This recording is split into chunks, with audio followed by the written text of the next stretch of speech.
What's going on, everybody? Sean Pierce Johnson here with another edition of Stompbox Saturday, and on the stomping block today is the pedal that made me fall in love with Pigtronix, the Philosopher's Tone compressor.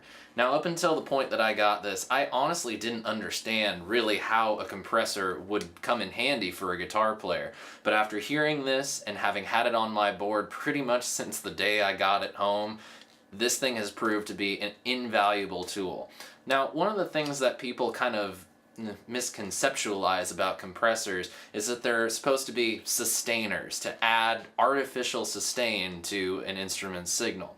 Well, being a student of audio engineering and knowing how compressors are used in the audio world, that is to slightly limit the signal coming into the track, I more look at it from that school of thought, where, as you heard at the top of the video, when I was playing those arpeggiated patterns, the low notes kind of took over a little bit more of the whole spectrum than the higher strings. So by using the compressor, I'm able to even out the volume of all the strings so that they each get their own chance to shine.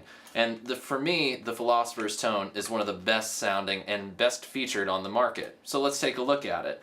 It's a really simple pedal to use. 5 knobs. We start with volume all the way over on the right. We have treble right next to it. Next to it is a blend knob, which allows you to blend in your dry, uncompressed signal with the compressed signal. It's pretty handy.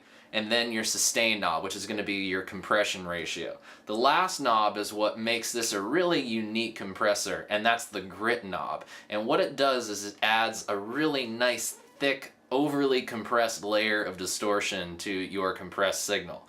It sounds really cool on a clean and can even add a little bit of a new dimension to a dirt sound. So let's check out some tones. Typically for my uses, I like a pretty subtle compression. I don't need anything too squashy, and I just kind of want to catch those moments where my guitar might be overloading my amp. So just to give you an idea of what that sounds like, this is the bridge pickup of my Les Paul going into my orange.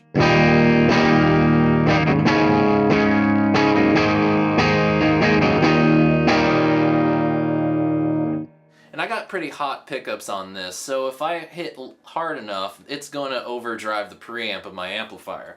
But kicking on the Philosopher's Tone, it's going to take that signal that I'm putting into the amplifier and just bring it back a little bit so that I don't get that breakup.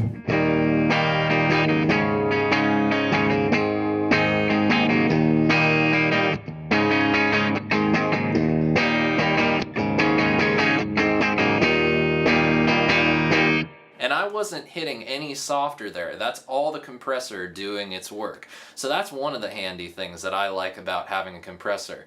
Because for me, a clean guitar sound should almost behave like a really nice acoustic guitar sound. It should be nice and even all across the frequency spectrum and all across the strings, and nothing should overtake the signal more than it should. And I also think it comes in really handy for arpeggiated parts. And in some of the music that I write with my band, I do a lot of clean arpeggiated parts.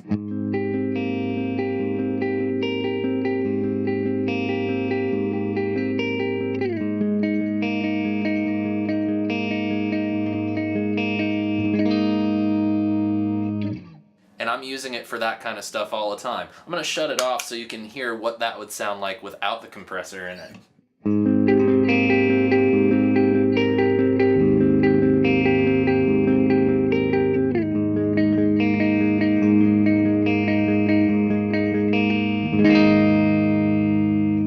Without the compressor in, it kind of loses a little bit of the definition. That low A droning string that I hit all the time when I'm playing, it kind of muddies everything up and you don't quite hear the higher notes as well as you would like to. So that's a really great use for it. One of the hallmarks of the Philosopher's Tone is just how much clean sustain it can add to a guitar signal just by turning up the sustain knob on the compressor all the way up and just hitting a note.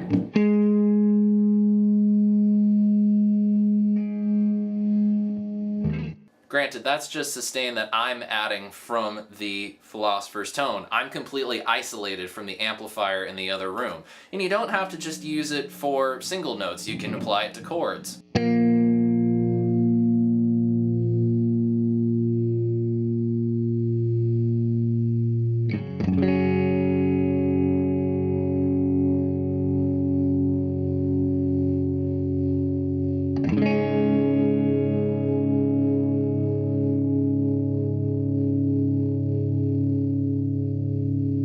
That's Nigel Tufnel style sustain right there. You know, you can go away and have a bite and you're still gonna be hearing that one. Now for me, one of the things I love about this pedal is the treble knob that's included on it. And the reason that they did that is because compressors have a tendency to darken up a signal. And really, well, as much as they try to help maintain clarity in the tone, it can, well, muddy up an already bright tone. But with the treble knob, it's set just right so that you can add a nice little bit of sparkle onto your clean signal or your distorted signal for that matter.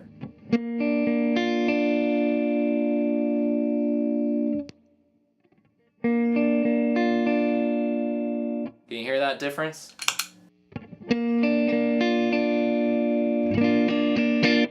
Just a nice little sparkle on the top end to kind of make some clean passages pop. Now we're going to take a look at the grit knob. Now, I'm just going to play around and you can hear exactly what this thing does.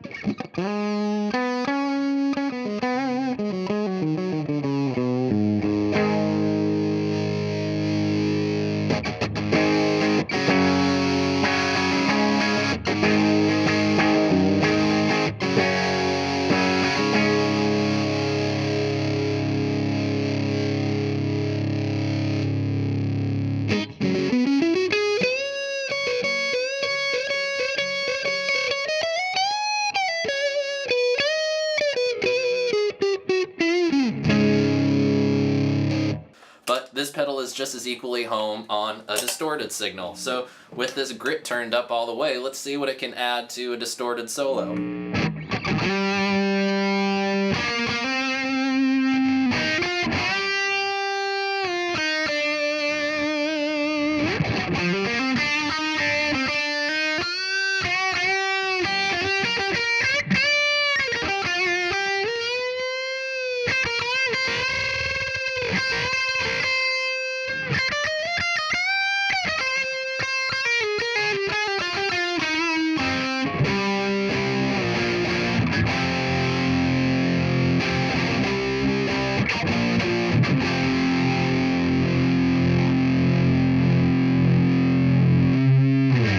It almost starts to get fuzzy. It's a really neat sound.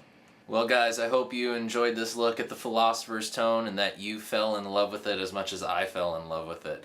Ever since I got it, it has been on every single pedal board. I've recorded with it, I've written songs based around using it. It is a valuable tool, and it is amazing to me to think all those years ago when I had no clue how a compressor would be any use to a guitar player, that now I can't live without one of these guys on my pedal board. Until next time guys, Sean Pierce Johnson, happy stomping, cheers.